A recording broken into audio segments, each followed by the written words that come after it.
2 Raja-Raja pasal 13 ayat 14 sampai ayat yang ke-19. Dengan kasih Kristus saya mengajak kita untuk berdiri, kita hormati pembacaan firman Tuhan.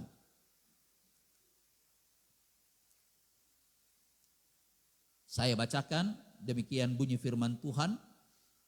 2 Raja-Raja 13 ayat 14 mulai. Ketika Elisa menderita sakit yang menyebabkan kematiannya, datanglah Yoas Raja Israel kepadanya dan menangis oleh karena dia. Katanya, Bapakku, Bapakku, kereta Israel dan orang-orangnya yang berkuda. Berkatalah Elisa kepadanya, ambillah busur dan anak-anak panah. Lalu diambillah busur dan anak-anak panah. Berkatalah ia kepada Raja Israel, tariklah busurmu. Lalu ia menarik busurnya. Tetapi Elisa menaruh tangannya di atas tangan raja. Serta berkata, bukalah jendela yang di sebelah timur. Dan ketika dibukanya berkatalah Elisa, panahlah. Lalu dipanahnya. Kemudian berkatalah Elisa, itulah anak panah kemenangan daripada Tuhan. Anak panah kemenangan terhadap Aram. Engkau akan mengalahkan Aram di Afek sampai habis lenyap. Sesudah itu berkatalah ia, ambillah anak-anak panah itu. Lalu diambilnya. Setelah diambilnya berkatalah Elisa kepada Raja Israel, pukulkanlah itu ke tanah. Lalu dipukulkannya 3 kali. Kemudian ia berhenti. Tetapi gusarlah abdi Allah itu kepadanya serta berkata, seharusnya engkau memukul 5 atau 6 kali. Dengan berbuat demikian engkau akan memukul Aram sampai habis lenyap. Tetapi sekarang hanya 3 kali saja engkau akan memukul Aram. Puji Tuhan, silakan duduk. Kisah ini saudara-saudara yang dikasihi Tuhan Yesus Kristus cukup membingungkan. Mengapa? Sebab Elisa tidak memberi instruksi penjelasan kepada Yoas bahwa berapa kali dia memukul tanah dengan panahnya itu akan menentukan berapa kali dia menang perang atas Aram. Jadi tidak diberitahukan. Elisa hanya mengatakan kepada Yoas, pukullah tanah itu dengan busurmu, dengan panah yang ada di tangan. Dan Yoas, saya tidak tahu ya apa yang ada dalam pikiran Yoas. Yang pasti Elisa yang ada di situ keberatan dengan tindakan Yoas. Jadi raja ini saudara-saudara memegang kemudian anak panah itu dan memukulkannya ke tanah. 1. Karena dia tidak berpikir Tritunggal, jadi 3 ini hanya angka 3 ya. Bukan Bapa, Anak dan Roh, bukan. Hanya berpikir 3. Tak 1. Mungkin dia berpikir tambah lagi. Tak 2. Mungkin genapkan 3 tuh. Karena dia tidak tahu berapa kali, tidak dikatakan pukullah berapa kali, tidak. Dia cuma kepukulkanlah itu ke tanah. Tak 3. Setelah itu ya mungkin dia pikir mau sampai berapa kali. Ya cukuplah ya tuh. Iya tuh, karena tidak dikatakan pukullah 20 kali, pukullah 50 kali. Jadi setelah 3 kali mungkin ya cukuplah. Selesai. Mau berapa kali kan tidak disebut berapa kali. 1 kali saja mungkin sudah cukup. 2 kali mungkin sudah cukup. 3 kali mungkin sudah lebih dari cukup. Kalau saya tambah jangan-jangan Elisa berkata engkau serakah. Jadi ya mungkin saya tidak tahu apa yang ada dalam pikiran dari Yoas. Tapi Yoas kemudian setelah 3 kali memukul merasa itu sudah cukup dan dia berhenti. Tetapi firman Tuhan mengatakan gusarlah.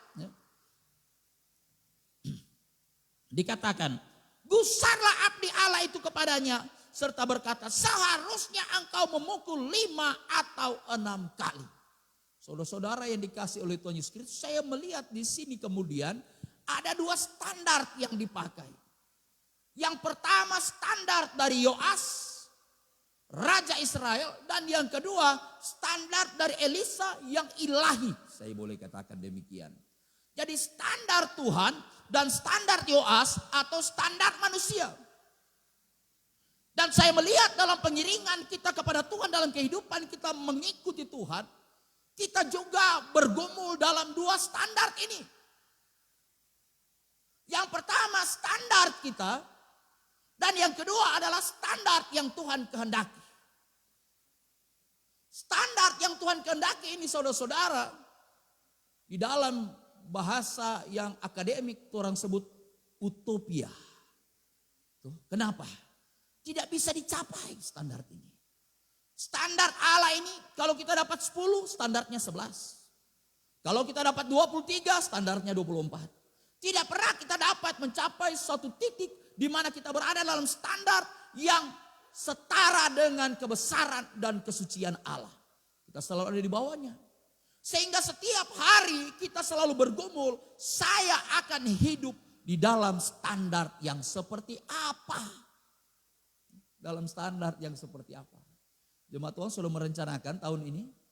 Tahun ini saya akan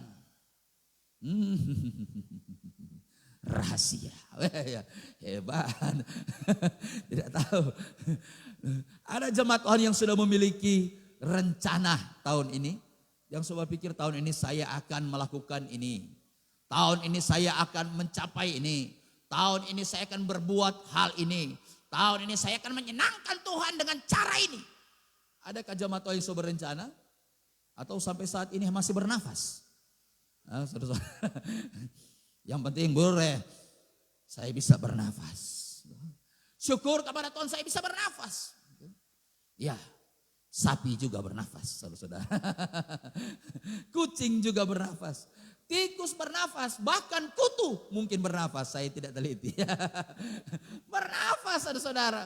Jadi kalau hanya bernafas, sekalipun bernafas itu sangat kita syukuri. Sebab kita selalu meminta kepada Tuhan, panjangkanlah umur kita. Ya, panjangkanlah umur itu ya berbicara tentang bernafas dan juga tentu hidup yang sehat dan baik. Itu yang tentu kita inginkan. Tetapi kalau sekedar bernafas dan menjalani kehidupan ini saudara-saudara, apakah itu sudah cukup untuk menyenangkan hati Tuhan? Sudah cukup untuk menyenangkan hati Tuhan.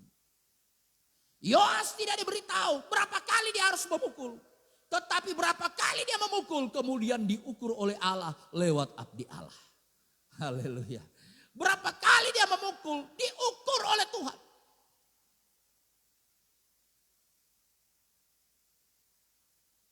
Kami dalam persiapan acara Natal yang lalu, dalam konsultasi bersama, ada Bapak Fian juga yang selalu mengarah-arahkan kami semua yang melayani.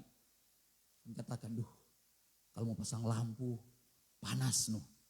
Tuh, baru sedangkan lampu kecil-kecil juga ini panas. Apalagi orang mau pasang lampu yang orang pakai pada perayaan Natal itu. Belum lagi dalam rencana sepakai kain begini. Kita pikir panas itu.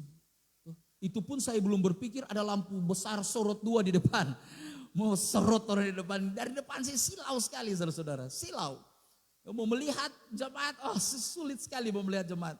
Silau. Sampai saya sempat katakan kepada yang mengatur lighting. Saya sempat bilang kasih mati jo ini 2 belakang ini. Karena saya sudah coba naik di depan sini. Saya lihat ke sana. Silau. Silau ini. Tuh, kalau mungkin tuh orang marah, bagaimana nanti pengkhotbah dan yang lain-lain. Tuh, silau sampai ibu hukum tua nyendak lepas dia kacamata hitam sampai selesai ibadah. Dengan sambutan malam-malam kacamata hitam. Di sini lampu sorot 2. Bilang ini panas. Tuh. Tapi di dalam diskusi-diskusi itu Bapak Fian dia bilang memang begitu kalau mau melayani. Tuh, mesti tahan panas. Ya lah, mesti tahan panas. Begitu juga waktu orang latihan, orang bilang kalau soal latihan kok sudah cukup. Tidak usah lagi ulang per ulang. Tapi dia bilang kalau tidak ulang-ulang tidak akan jadi. Tidak akan jadi, sedangkan seulang-ulang masih salah, apalagi nyanda ulang-ulang. Maka belum semua habis orang suara. So itu mesti jatahan, cari cara. Bukan latihan tuh kasih kurang, tuh suara tuh kasih kuat, kasih mampu. Latihan sampai ada perintah bahwa harus olahraga. Masa mau jadi pemain musik mesti olahraga. Mesti olahraga. Mau jadi WL, Sigars mesti olahraga. Mesti olahraga. Dia bilang begitu. Bukan main. Haruskah seperti itu? So cukup kok. Tidak perlu melakukan itu. Tidak perlu melakukan itu. Tapi kemudian setelah kita selesai dengan pelayanan itu, saya juga berefleksi dan melihat bahwa Ya benar, kalau orang mau pasang standar di bawah ya hanya di bawah. Kalau kita tidak mau naikkan standar itu ya kita akan ada di situ. Tapi kalau kita mau naikkan standar, berarti kita harus siap untuk melakukan sesuatu yang lebih, yang ekstra, tambahan dari apa yang biasa kita lakukan. Kita harus merubah pertama paradigma kita. Untuk merubah hidup kita saudara-saudara, yang pertama orang harus rubah adalah orang perspektif, paradigma. Kita harus berhenti merasa cukup dalam mengikut Tuhan. Saudara-saudara yang dikasih Tuhan Yesus Kristus. Haleluya. Ada cookies di rumah? Apa ini kayak tanya cookies di rumah? Bataru kira kok ada paling sekali dari sini. Tuh pikiran di rumah ini. Apa lihat saudara-saudara, selain karena ada di depan dan di atas begini, juga karunia ilahi bagi semua orang yang melayani Tuhan. Kalau di belakang mimbar dapat ketajaman kepada indera, ketajaman mata. Jadi biar banyak orang bisa lihat ini di sini, ini di sana, pikiran di mana. Dapat lihat dari depan sini saudara-saudara. Tolong bertahan saudara-saudara. Ini tahun baru, bertahan. Tuh 15 menit saja. Tuh orang bertahan. Dan kita perhatikan kebenaran firman Tuhan. Karena kalau kita tidak merubah perspektif kita, tidak ada yang akan berubah dalam hidup kita sepanjang tahun ini saudara-saudara. Tuh. Kalau orang berkata dalam orang hati, so cukup kok tapi pemberian diri pada Tuhan, ya sampai situ. Selesai. Kita tidak akan bisa berbuat lebih lagi. Sebab kalau ditambahkan sedikit saja, kita sudah merasa itu sangat menyusahkan. Kita merasa itu gangguan. Kita merasa itu tidak diminta oleh Tuhan. Kita merasa itu adalah tuntutan yang tidak masuk akal. Dan memberatkan kita. Mengapa? Sebab batasan yang kita telah taruhkan di dalam pikiran kita. Sebab batasan. Elisa berkata kepada Yoas, pukullah tanah ini. Maka Yoas menaruh batasan dalam pikirannya. 1, 2, 3. Kalau Yoas diizinkan berargumentasi dengan Elisa, saya yakin Yoas memiliki banyak alasan untuk membenarkan bahwa dia memukul 3 kali itu sudah cukup. Pasti begitu. Kalau saya melihat kalau di kelas saudara-saudara, kalau orang kasih buka ruang argumentasi, sedangkan salah, rasa-rasa pikiran malaikat saudara-saudara. Kalau kasih ia biarkan mereka menjelaskan, Sedangkan salah sama dengan pikiran dari sorga, walaupun salah saudara-saudara. Kalau diizinkan untuk membela diri, bela diri. Oh, kalau diizinkan bela diri biar salah saudara-saudara. Oh, saya juga mengikuti beberapa grup-grup, ya boleh dikatakan grup rohani, walaupun isinya kadang-kadang rohani, kadang-kadang tidak. Dan di situ ada banyak orang melemparkan argumentasi.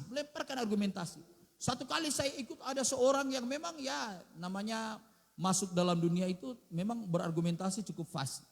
Tiba-tiba dia katakan bahwa Yudas masuk surga. Coba buktikan kalau dia tidak masuk surga. Dia bilang begitu. Baru kemudian dia sampaikan argumentasinya. Saya mengikuti saudara-saudara. Kok main legoman ini. Ajaran ini. Yudas masuk surga saudara-saudara. Kalau dia pakai lagi dengan argumentasi. Orang-orang masuk dengan argumentasi, dia balas terus, dia bantah terus. Saya bilang bukan main lekoman. Hanya karena kefasihan berbicara. Sedangkan kebenaran yang tidak berbasic, tidak lagi berdasar Alkitab. Orang bisa berusaha benarkan. Biasanya saya biarkan saja saudara-saudara. Tapi waktu itu saya terpancing. Kamu ganggu sedikit ini orang ini. Dan saya masuk kamu aku ganggu dulu. Ya, hanya perlu diluruskan saja saudara. Jadi kita memiliki standar dalam pikiran kita. Kita membenarkan. Dan Alkitab juga sudah mengatakan bahwa segala jalan orang benar menurut pertimbangannya sendiri. Sehingga untuk mencapai atau untuk membuat terobosan saudara-saudara, kita harus dengan sengaja keluar dari batasan-batasan yang kita buat sendiri di dalam pikiran kita. Amin. Aduh, mau selesai ini. Amin. Aduh. Ujian dulu orang saudara-saudara. Lempar kertas. Ya, saya dalam pengalaman mengajar saudara-saudara ya. Ini amin ini tidak meyakinkan saudara-saudara. Kalau ujian ini sedikit yang melulus saudara-saudara. Sebab di kelas saya perhatikan. Paham, mengerti ini. Mengerti, bukan cuma mengerti, paham. Oh bayangkan, paham. Oh, paham itu dengan mengerti beda saudara-saudara. Paham, oke. Jadi begini ya, A tambah B tambah C sama dengan D. Paham. Oke, ambil kertas. D adalah A, C. D, aduh, ulang. A tambah B tambah C adalah D. Ya, ya. Paham? Ada yang tidak mengerti? Angkat tangan. Oh tidak ada. Oh syukur semua sudah mengerti. Betul-betul paham ini. Tatap mata saya. Ada. Paham. Oh ya mengerti. Oke. Ambil kertas lagi. D adalah motor cross. D adalah ini amin ini saudara-saudara kalau dilihat dari depan ini kurang meyakinkan. Haleluya saudara-saudara yang dikasih oleh Tuhan Yesus Kristus. Kalau kita ingin terjadi perubahan dalam hidup kita saudara-saudara, rubahlah perspektif kita. Baharuilah cara berpikir kita.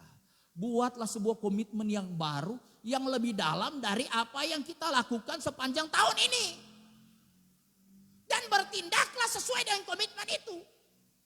Kalau tidak demikian, maka tidak ada yang akan berubah dalam hidup kita di tahun ini, saudara-saudara.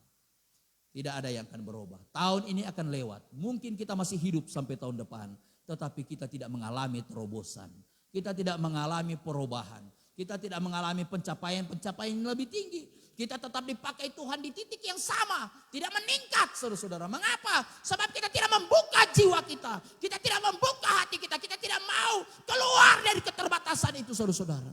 Itu memang bukan satu hal yang mudah mau keluar dari keterbatasan ini, saudara-saudara. Sebab apa? Sebab batasan itu bagi kita masuk akal dan benar. Itu mengapa dia sulit untuk diubah. Tetapi standar kita yang masuk akal dan benar ini belum tentu sesuai dengan standar Allah.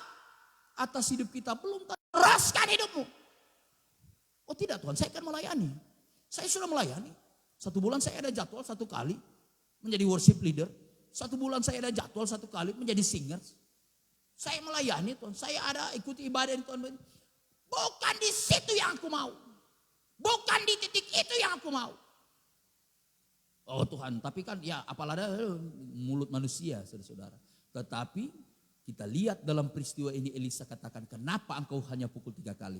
Hanya 3 kali engkau akan menang. Terserah engkau mau argumentasi sampai di langit mana. Terserah engkau membenarkan dirimu sampai di mana.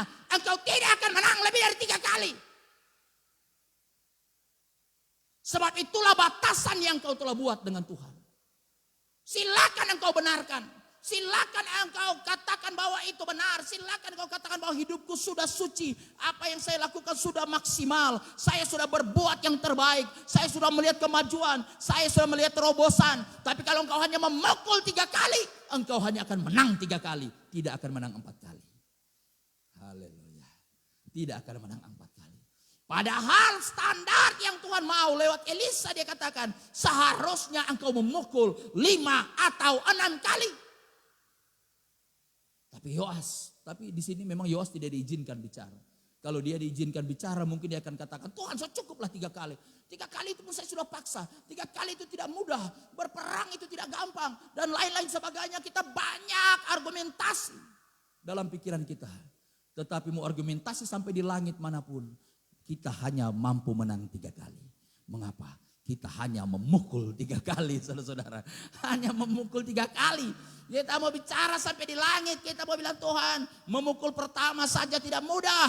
Kami harus berjuang keras. Walaupun engkau sudah katakan menang, walaupun kami akhirnya menang, tetapi tidak gampang dalam peperangan itu. Kami harus maju melawan Aram, mempersiapkan persenjataan, mempersiapkan logistik, makanan, dan lain-lain sebagainya. Saya sempat dipotong di leher, untung saya menghindar. Akhirnya kami menang. Itu perang yang pertama. Seolah-olah sekali.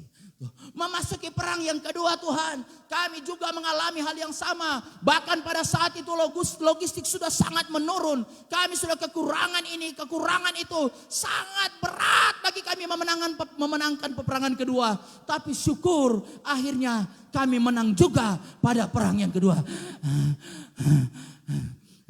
Tetapi karena Aram masih maju juga, maka kami maju juga bertahan. Melawan ada perang yang ketiga. Tapi perang yang ketiga itu Tuhan, memang sudah kekuatan terakhir. Sudah kemampuan yang terbaik kami. Kami sudah berikan semuanya. Walaupun akhirnya kami menang, tetapi sudah sampai di situ. Tuhan bilang, perang keempat, tidak ada lagi perang keempat Tuhan. Kami sudah tidak sanggup. Aku sudah menjanjikan kemenangan kalau engkau maju perang keempat. Tidak ada lagi perang keempat. Yang ketiga saja kami hampir mati. Secukup Tuhan. Seolah-olah kami sudah berikan yang terbaik kepada Tuhan. Kami sudah berikan hidup kami. Kami sudah berikan semuanya. Secukup Tuhan. Aduh, so sakit kepala hampir mati Tuhan. Tuhan bilang kalau kau maju sekali lagi, kau menang. Saudara mampu Tuhan. Kalau kau maju, kau menang. Saudara tenaga. Kalau kau maju, engkau tenang. Engkau menang. So tidak ada daya lagi. Kalau engkau maju, engkau menang. Soalnya ada tuh so habis kami. Ya kalau begitu, sampai jumpa lagi. Kalau begitu, sampai jumpa lagi di tahun 2023. Ya, kalau begitu ya sudah lewat. Lewatlah kalau sudah begitu. Seharusnya engkau memukul 5 atau 6 kali. Kata Elisa. Kenapa engkau hanya memukul 3 kali? Argumentasi apapun yang mau disampaikan oleh Yoas. Tidak dapat membawa dia kepada kemenangan keempat. Mengapa? Sebab dia telah membatasi dirinya. Dia telah membatasi Tuhan hanya dengan 3 pukulan. Hanya dengan 3 pukulan. Saudara-saudara yang dikasihi oleh Tuhan Yesus Kristus. Mungkin kita merasa kita sudah berusaha keras. Mungkin kita merasa kita telah melakukan yang terbaik. Kita merasa sudah habis semuanya saya sudah berikan. Saya sudah persembahkan seluruh hidup saya bagi Tuhan untuk melayani Tuhan. Tetapi tahukah saudara, masih ada pukulan keempat. Masih ada pukulan kelima. Kalau kita mau membuka batasan itu. Haleluya. Amin jemaat Tuhan. Maka jemaat Tuhan menangkap kebenaran firman Tuhan ini. Tuh, di saat orang katakan ayom, makadem. Mukudem, bukan, makadem. Bahasa Ibrani ya Ibu Yohan. Kalau makadem itu artinya so sampai, selesai, dead end itu, so kelar. Kalau mukudem itu kurang nyawa, kurang roh, soalnya ada tubuh. Jadi kalau makadem, roh nabe, tansa mukudem, ayo, soalnya ada, sudah kalau kurang roh, joto. Orang roh, kau mau balik, kita mau basingers, Tapi basingers jo di sana. Basingers jo di kasendukan atau keengkolan. Aduh, tetapi sekarang orang masih hidup, masih bernafas saudara-saudara, masih diberikan Tuhan kesempatan, mari orang buka lagi pintu yang satu saudara-saudara. Pintu yang menurut kita tidak mungkin lagi dibuka. Pintu yang menurut kita sudah selesai. Pintu yang menurut kita inilah yang terbaik Tuhan. Inilah yang terbaik sudah kuberikan. Kemudian setelah yang terbaik kita buka satu pintu lagi. Trak. Pintu keempat. Pintu keempat saudara-saudara. Biarlah di tahun yang baru ini saudara-saudara dikasih Tuhan Yesus Kristus. Oleh kemurahan Tuhan, oleh kuasa Tuhan. Kita akan membuka pintu yang keempat saudara-saudara. Haleluya. Amin jemaat Tuhan. Amin. Biarlah Tuhan akan membuka pintu yang keempat. Tuh. Biasanya kok kalau ibadah keluarga kita cuma ya yang penting kita bawa masuk ibadah hari Minggu. Kalau kurang ibadah keluarga itu adalah pintu keempat. Ibadah keluarga. Kalau ibadah keluarga kita oke, Markomang kalau ibadah doa, orang itu berdoa. Pintu keempat adalah ibadah doa, saudara-saudara.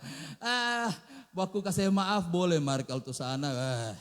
Nyanda koman dia. Dia adalah pintu yang keempat. Dia adalah pintu yang keempat. Kita melayani, kita semua memberi yang terbaik. Kita semua memberi yang terbaik. Mar mungkin boleh tambah 2.000 tuh. Iya tuh, pintu yang keempat. Saya tidak mau minta-minta ya. Jemaat so tahu turun kelakuan. Orang so bersama dengan jemaat sudah 16 tahun. Ya, kalau bersama dengan jemaat-jemaat so tahu lah itu orang. Kita kalau mau minta, kita minta sungguh-sungguh saudara-saudara. Nggak minta asal-asal. Memang kita cari sampai di dapur saudara-saudara. Mana tuh bebek? Mana tuh ayam saudara-saudara? Ayo tuh apa guna mau sein-sein begitu? Kau nggak mengerti lah. Langsung.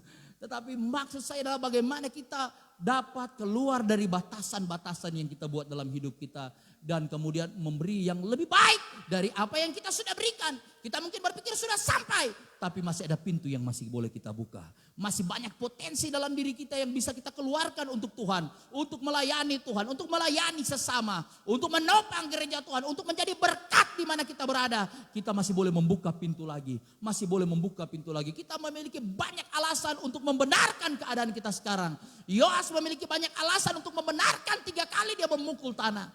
Tetapi 3 kali dia memukul tanah tidak dapat memberikan dia kemenangan keempat.